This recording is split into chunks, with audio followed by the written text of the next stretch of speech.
here at the church. I met some new people on the way in. I was thrilled to meet them. We are celebrating 4 years as a church, which is we're thankful for. But you haven't missed anything. I mean, you missed some stuff, but you haven't missed anything. It's a great season, and we're thrilled that you're here now. So I want to teach to you for a few minutes now from the book of John. If you have a Bible, I'd love for you to turn there. You could grab one in the row in front of you. This is John chapter 13. John chapter 13. And we've been just studying piece by piece the build up to the life of Jesus, the end of it, and him going to the cross. I want to talk to you today about the upside down way of Jesus. And so I'll do what we do every week. I'll just teach you this one chapter, and hopefully God will work in your life through it. It goes like this. It says this: So now, before the feast of the Passover, when Jesus knew that his hour had come to depart out of this world to the Father, having loved his own who were in the world, he loved them to the end. This is John's description of what was happening. When it says there that Jesus knew that his hour had come, that meant that it was clear to Jesus that his time on earth was about to end. He was about to go to the cross. And it says in the next verse that during supper, when the devil had already put it into the heart of Judas Iscariot, Simon's son, to betray him, Jesus, knowing that the Father had given all things into his hands, and that he had come from God and was going back to God, rose from supper. He laid aside his outer garments, and taking a towel, he tied it around his waist. Then he poured water into a basin and began to wash the disciples' feet and to wipe them with the towel that was wrapped around him. The upside down way of Jesus is that even though he's high, he chooses to put himself low. The upside down way of Jesus is that even though he deserved to be served, he chose to serve us. And what he's pointing us at in his last moments on earth is that we can and should and will be blessed and joyful if we live the same way. So Jesus knows that his time is coming to an end. And it says that this thing that he did, if you know anything about the first century, in first century, the Middle East, people were wearing sandals or no shoes at all. They were walking outside. Their feet got very dirty. It was seen as a sign of hospitality to provide a servant at a party to wash people's feet on the way in. So you may, like I remember one time when Kristen and I were teenagers, there was these people that were having like a ritzy party, and they hired us to go over, and Kristen did co-check at the door, and they didn't know me very well, so they asked me to park all the cars, which I don't think people would do that now, and that was when I was like 16. But it was a way of showing honor to the guests, right? That we'll park your car, we'll take your coat. So they were at this party, and Jesus says, well, even though this would be the role of a servant to clean your feet, I'm happy to do it. And I want to show you a few things that are important about this. Here's the first one. I want you to just look at verse 3 again. Why is Jesus able to do this?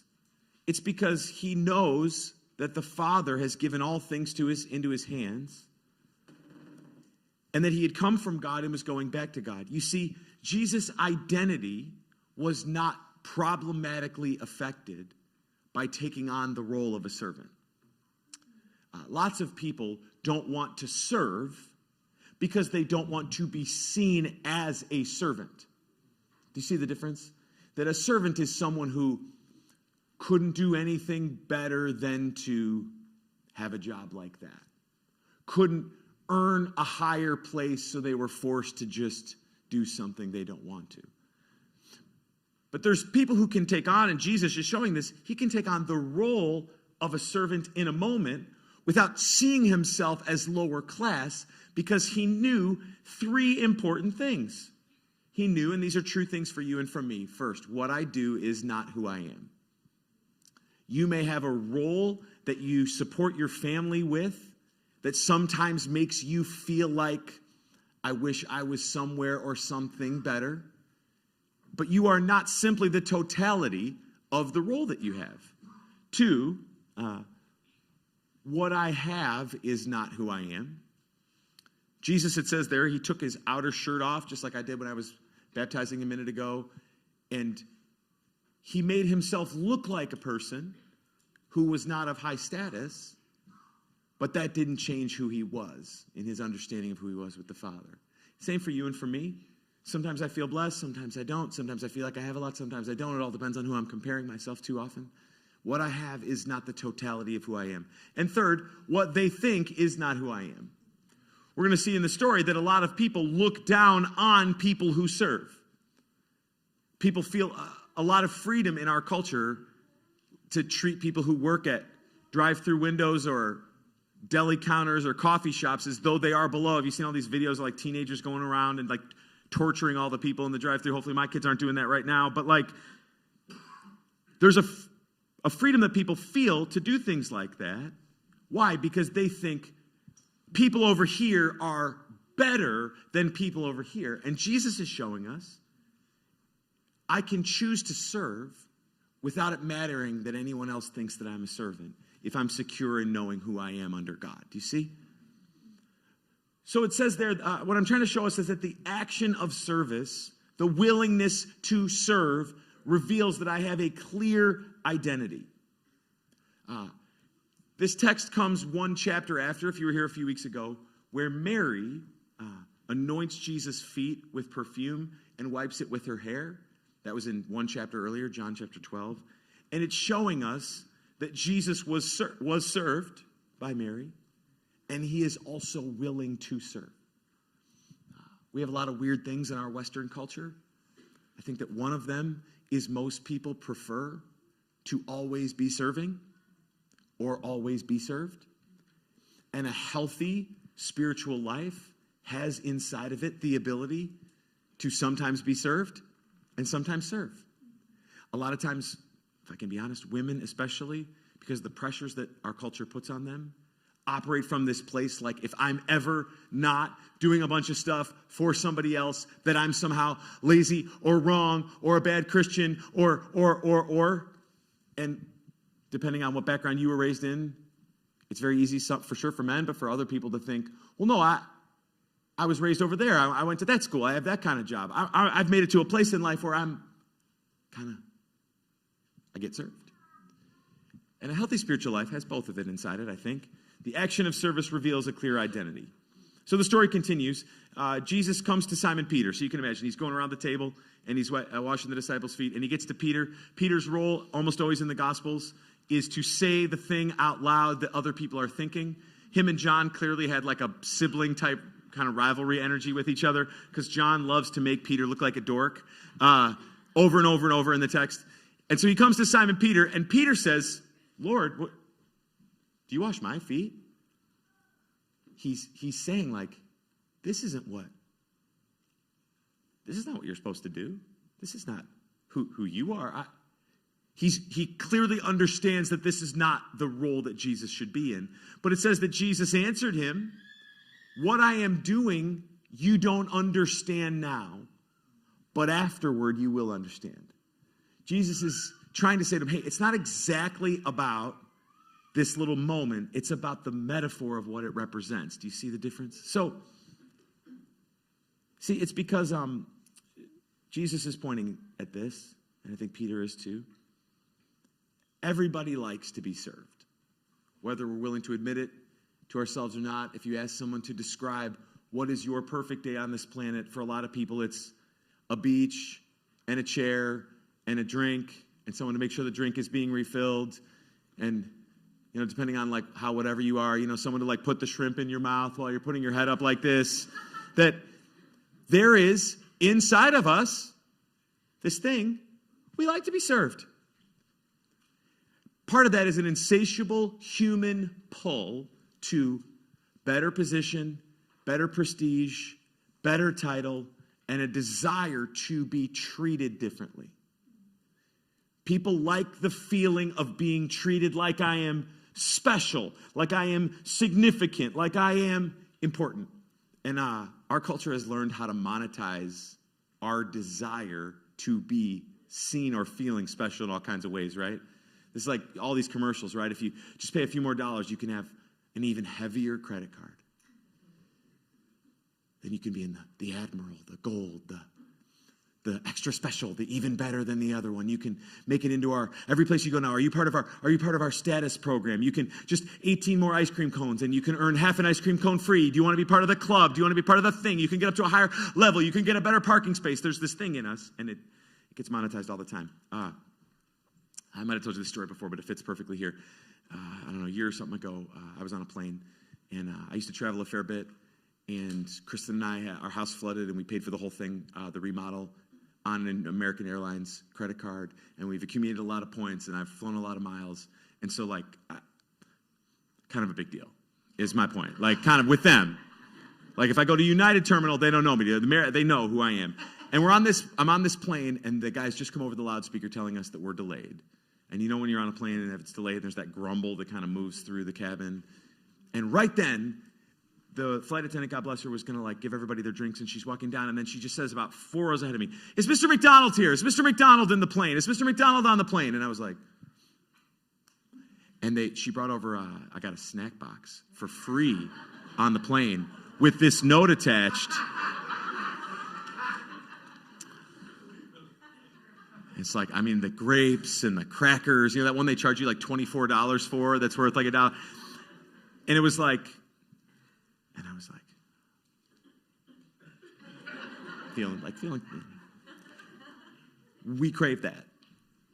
Do you know how many dollars I've spent with American Airlines to get that little snack box and that little note? It's not a fair deal, but what are they doing? They are playing to the thing inside of us, which is, I like to feel above.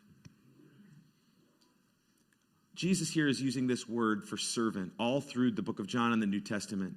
It is this Greek word, and it literally means under rower. An under rower is, if you've ever seen, this is the picture that is given of what a servant is supposed to be. This is the worst job that you can have, is the job where your job is to move the boat by moving the oars, but you're under the boat and you can't even see the view. This was a job typically in the first century for slaves.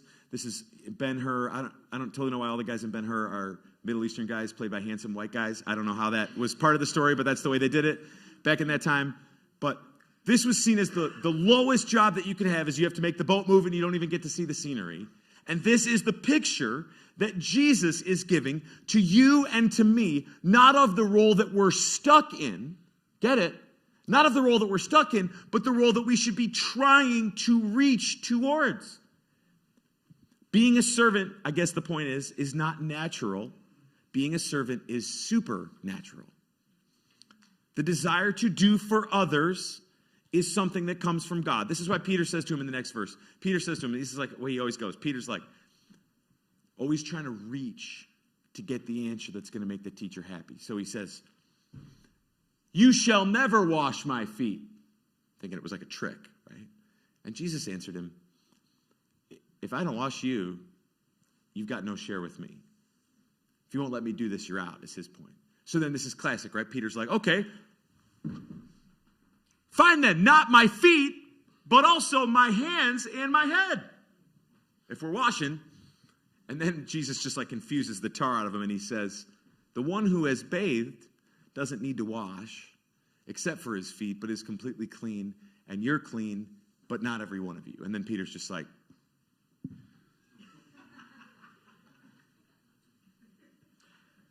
Jesus is working on a few different levels here, because he also says, it says that Jesus knew who was going to betray him. That's why he says, not all of you are clean. Both these stories are unfolding simultaneously. Jesus as the servant leader and his unveiling that someone is going to betray him. So in the next verse, it says that when he had washed their feet and put on his outer garments and resumed his place back at the table, he said to them, "Do you understand what I have done to you? You call me teacher and Lord, and you are right, for so I am.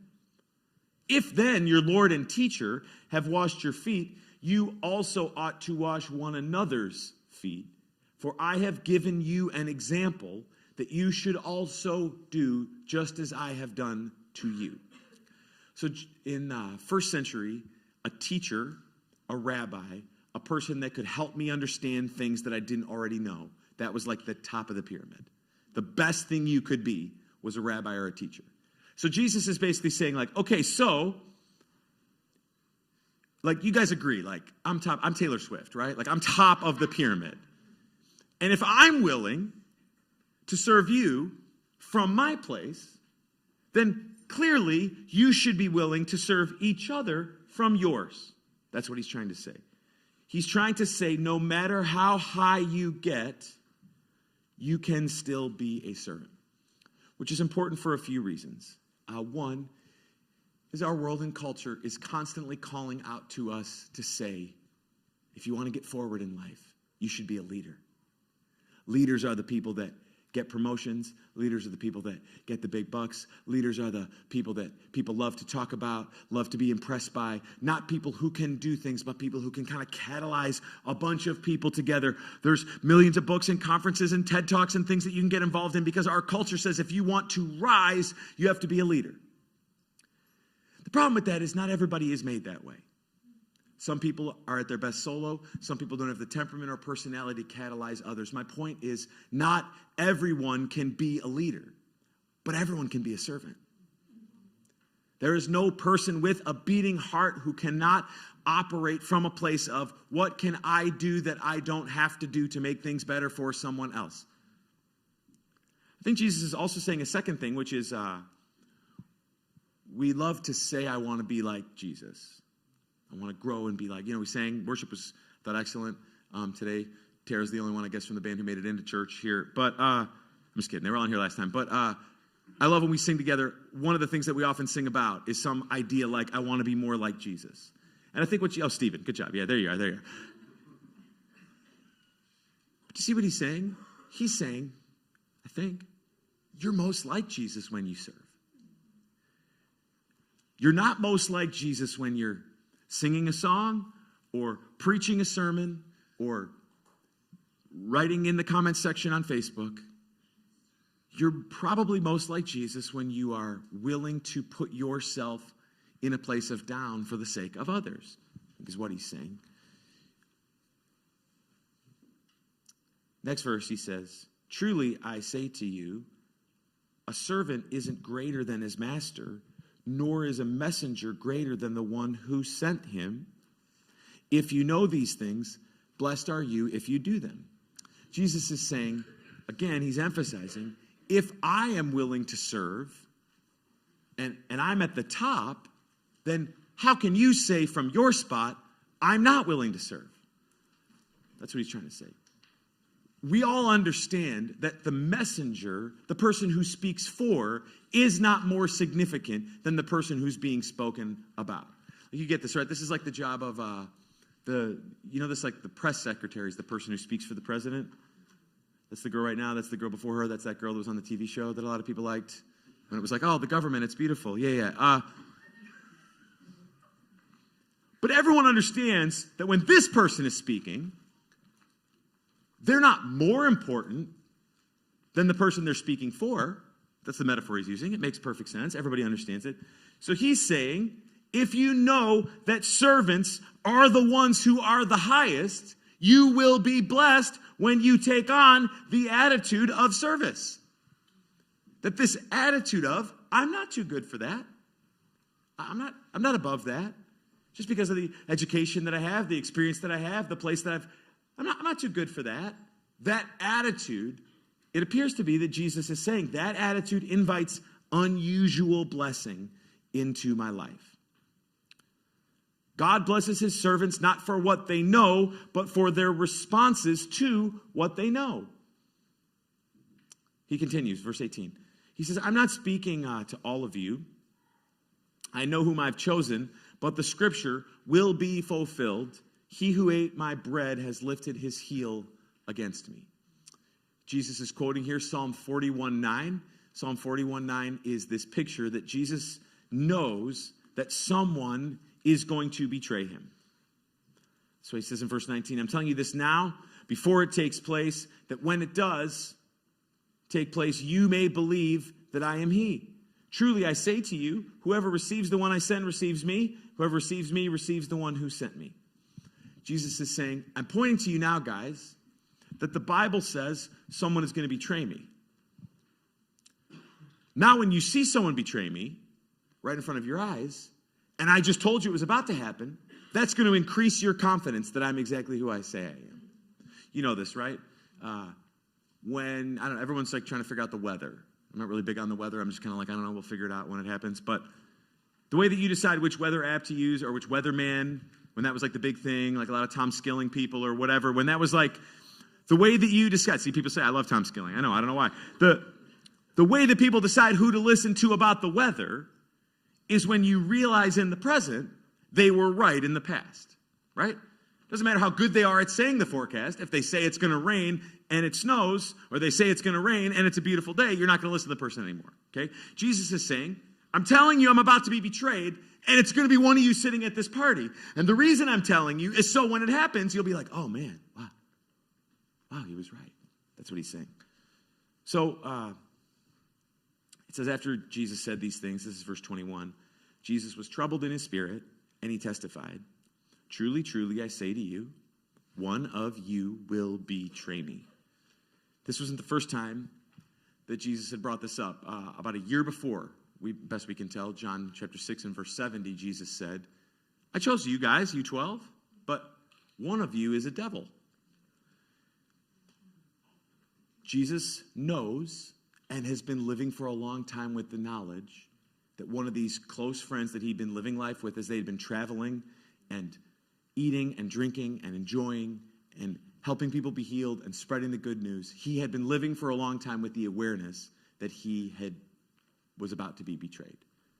I don't know if that's in your story of life, but living with someone when you feel like you've been betrayed is a very difficult thing.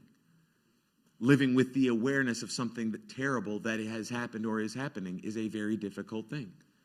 And Jesus, that's why it says that he's troubled in his spirit. Of course he's troubled in his spirit. One of the people that he has cared about the most and given the most to is about to treat him like he deserves to be killed. And the way that John brings these two stories together, Jesus washing the disciples' feet in a show of humility and service, and Judas betraying Jesus, he's tying these things together. It seems to be because he's trying to show us that Judas was offended by the fact that Jesus was going to be a servant, not the conquering military hero that most of the Jewish people wanted.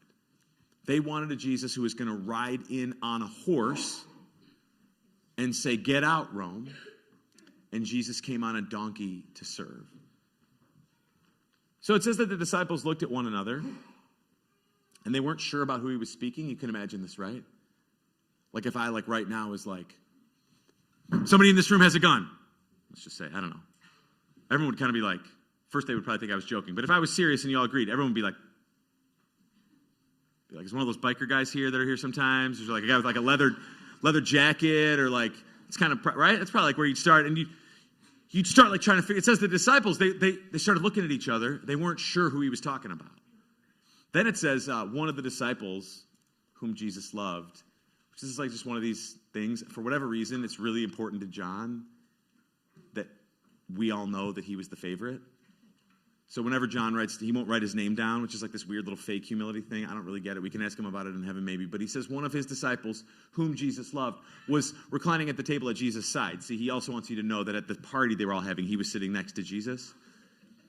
So it says, so Simon Peter motioned to him to ask Jesus of whom he was speaking. I love these little details that make it so clear that one of the people who was actually there was the person who wrote all this down. This reads like he was remembering what happened. So Jesus is like, someone's going to betray me. And Peter from across the table is like, John. He's, he's trying to figure it out. So that disciple leaned back against Jesus and he was like, Lord, if someone's going to be betraying you, I think who is it? So Jesus answered, it's the one. It is he to whom I will give this morsel of bread when I have dipped it. This is where a little understanding of what these type of banquets in the first century would help you. So just picture a platter of meat and bread and vegetables and some kind of a pot in the middle, like fondue sort of energy, I think. And the way that these parties worked was one person was in charge of dispensing the food, the host of the party. In this case, it appears to be Jesus. And you would serve people in order of their importance to the party. Everybody knows this, right? Like, you kind of start with the most important guests, and then, like, hopefully when the kids get there, there's still some food left for them or whatever. And so Jesus, just get this, by giving the first portion of food to Judas, the person he's about to be betraying, who's about to betray him, he is giving us a picture of how God gives his best to us, even though we so often don't pay attention to him and betray him with our thoughts and choices and experiences and feelings and the things that we do. So it says he handed it to Judas, which, I feel like if Jesus Christ is like, whoever eats this bread is the guy who's going to betray me and Satan's enemy is going to go to hell, I would have been like, don't eat that. So I don't know, that part is confusing to me, like exactly how that part happened, but Judas was kind of like, I guess, probably best answer is like a dude when he's hungry, I think. Is the best way to understand that? Anyway, then after he had taken the morsel, Satan entered into him, and Jesus said to him, what you are going to do quickly. He's like, if you're going to do it, go. This guy, Judas, looked Jesus and these disciples in the face, and then he betrayed them all. And at least partly the way the text read, because he was offended by Jesus' willingness to serve. I think that part of it is Judas didn't want to be a servant. Some people are like, I didn't work this hard to help with kids at church. I didn't work this hard to shovel my neighbor's driveway because I know she can't do it. I didn't work this hard to go in early at work when I've been working here all these years and climbed to this status. I'm at a place, that'd be a great lesson for kids to learn. Let's take that to the teenagers. But I've made it to a place where I just kind of passed that, I think. I guess what I'm saying is, how do you know if you're a servant? The way to know if you're willing to be a servant is by the way that you react when people treat you like one. The way that I know that I'm a servant is when people make me into a servant, how do I react? Christian hated this story when I told it the last service, so I'll tell it again. Christian, our outreach director, all week long when we're at work here, there's people that come knocking on the door, and they have different problems or challenges in life, and they need help. Sometimes they need money. Sometimes they need a connection to a service in the community that can help them with a problem. Sometimes they need a listening ear. Sometimes they need a combination of all those things. And part of her ministry here that is funded by your generosity in this church is that we have someone to meet everyone who comes to our door. And you know, like you can kind of tell where someone is at by the way that they ask for help. Because, you know, like if you and I were asking for help, you know, you kind of get your like, hi. I just, you know, you get real meek and sweet. And anyways, there was this one day where we were all sitting in our offices, which are kind of back over this way. And all of a sudden, I just hear, and that goes on for like, I don't know, a couple of minutes. And finally, I yelled to the girls on the other side of the wall. I'm like, is that a car horn? We walk out, and there's a guy who's come to the church to ask for help. But he's decided, he's pulled right up to the door, but he's not going to get out. He's just laying on the horn till somebody comes outside to say, what do you need?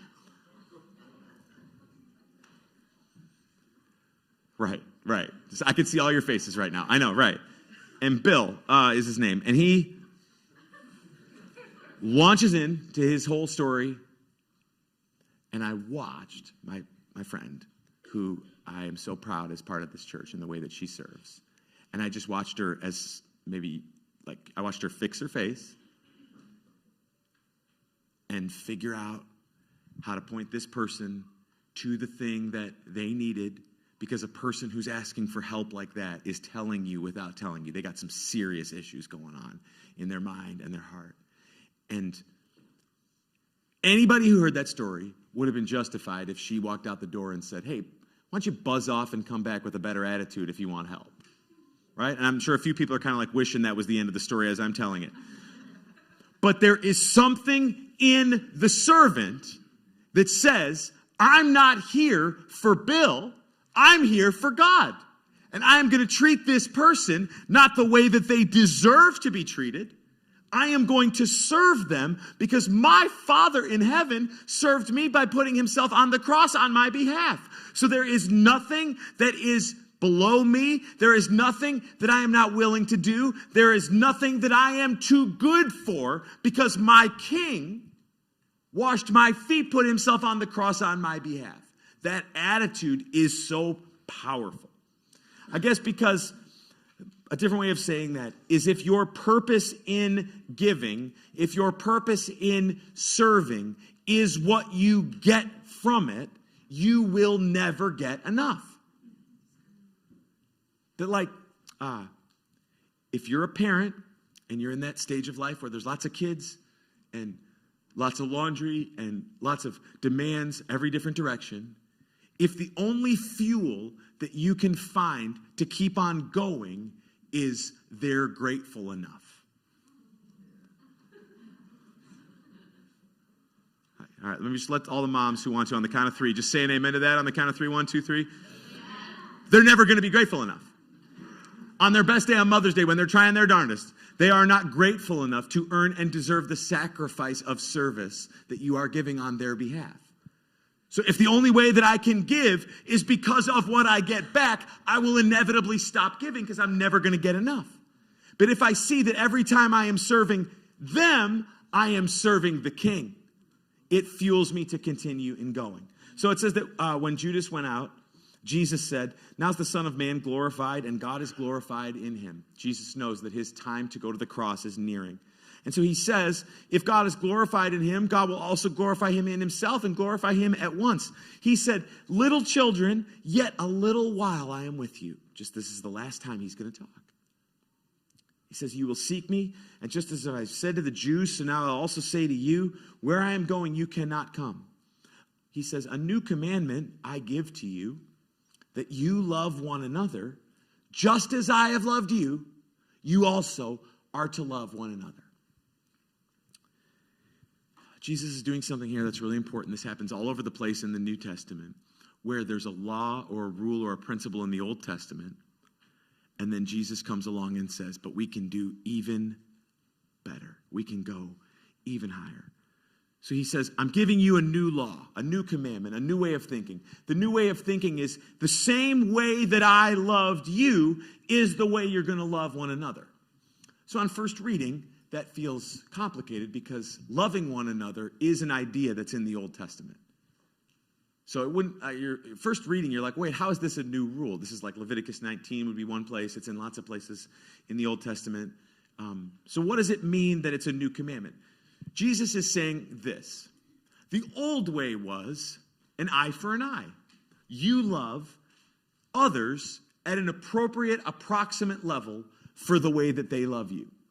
We understand this, right? If you have friends, Kristen and I were at dinner with some friends the other night, and I reached for the bill, and I think she said, "You guys got it the last time. Please let us. It's our turn this time." And most people understand this, kind of back and forth. Your turn, my love, your love. It's equal. She sent me a meal when I had a baby. I sent her a meal it's equal back and forth. And Jesus is saying, you can all understand. It doesn't require anything spiritual to understand. I do you a favor, you do me a favor. I drive your kids, you drive my kids. Anybody who's human understands that. He's saying, you're going to do something way higher than that. The same way that I love, put that verse back up, the same way I love is the way that you're going to love. True servanthood, true sacrifice is, I'm going to pour out everything that I have without regard to what you're going to give me back. In fact, true service has the attitude that the less chance there is that the person can do it back for me, the more I want to do it, because I'm not serving them so that they'll serve me back. I am serving them because I have a king, and this is what he demands. The same way that I have loved you, you also are to love one another, he's saying. Then he says this, by this, all people will know that you are my disciples if you have love for one another. Jesus here gives what is supposed to be the marketing plan for the church for the centuries. that the way that people are going to be drawn into the community is not by the music or by the donuts or by they're real nice there. My phone can go off. I can drop my Stanley on the floor. Everybody makes all kinds of noise during the service. The guy, last week, his car alarm was going off in the parking lot. This week, he's on the worship team. It's just that the stuff that's not the stuff that's going to draw people, Jesus is saying. It's not going to be the slick marketing. It's not going to be the compelling sermons. The thing that is going to draw people is people are going to say, you can't find people that treat you that way anywhere else. The most forgiving, the most overlooking of offenses, the most willing to not be offended or bothered when we have different opinions, the most willing to say we may vote a different way, but we serve the same king. With the way that these people treat each other is the thing that Jesus says, when this is right, the church flourishes and thrives and grows and crushes in this world. So why is the church in our day so anemic and weak and oftentimes lacking power? It's not because of lack of information, right? I mean, you could go to ChatGPT right now and say, write me a sermon about servanthood and betrayal from John chapter 13. It would probably give you a better one than the one you're listening to. Maybe don't, but...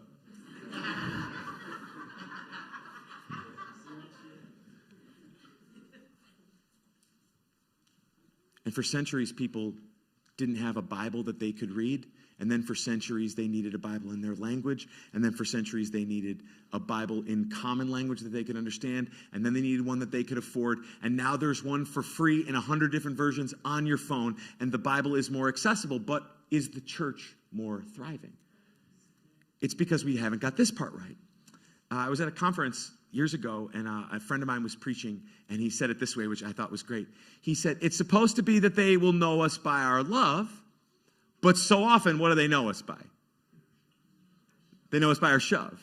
That the church is not known as the place where if things are falling apart for you, I mean, it's crazy. You can go up to the front door and honk your horn like a complete, fill in whatever word you would feel is appropriate or comfortable, and these people will still come out and help you. You just can't believe you can't find it like anywhere else in the world. What we're known for is, if I don't like your politics, get out. If your background bothers me, get out. You did. Wait. You what? You. When you were a teenager, But the church is often known, and we got a beautiful church. I'm so grateful to be part of this one. We're doing our best. Okay, so now this is not me trying to correct anything happening in this space. But if you've been in church in your life, you know what I'm talking about, right? That so often the worst place to fail is the place that is supposed to be the easiest and best one. And this was what was crazy. I heard that guy say it, and I took that picture, and I wrote it down, and then I watched all kinds of people live it. Shove, shove, shove. And what Jesus is saying is, when I have the attitude of service, it inspires me to live in a way that draws the world towards me, that draws the community towards. So then Simon Peter, because of course he's always like, oh, I think it's my turn to talk, You've been talking for a while, Jesus. Let me just throw one in. He says, Jesus, where are you going? And Jesus answers him, where I'm going, you can't follow me, but you'll follow afterward. So you understand this, right? He's like, I'm going to heaven. It's not your time yet. So Peter says, Lord, why can't I follow you? I will lay my life down for you. And Jesus answered, you'll lay your life down for me? Before the rooster crows, you're going to deny me 3 times. He's like, you'll die for me. You can't even make it to morning without telling people you don't know me. And there is something there that we're so much better off with our words than with our follow-through, right? It's a lot easier to live the song, to sing the song, than to live this song. And I'm trying to push us today. We're going to sing in just a second, and I'm trying to push us towards this attitude of humility and service. So one application of that might be to change something dramatically in your life But I think there's some simple ones that are helpful too. I wrote 3 down. I think it's really important for all of us to cultivate situations where I do things that are beneath me. This is especially true the more successful or impressive your life might be to an outsider. That if you never are in places where you do things that you probably feel like are beneath you, it's tough to be a servant. That can show up in a million different ways. Also, I think it's important to try my best to avoid people who want to lead without serving. That's Jesus' kind of like push, right? Is if you're not willing to serve, you're not fit to lead. And 3, I want to choose a mindset that sees servanthood as strength, not weakness. So like being willing to do things for others, for my family, things that I'm not going to get a proper thank you for. That is not me being a pushover and I need to just sort of alpha up and force people to treat me the way that I deserve. Rather, my mindset is that when I see servanthood, when I see that humility in people, it should be a sign to me of their strength, not their weakness. Why? Because the only people who can serve are people who know who they're serving for. So I've been helped by this. I hope you have been as well. Why don't you stand to your feet? And Tara, I think, wants to lead us in a little bit. Let's sing together. Come on.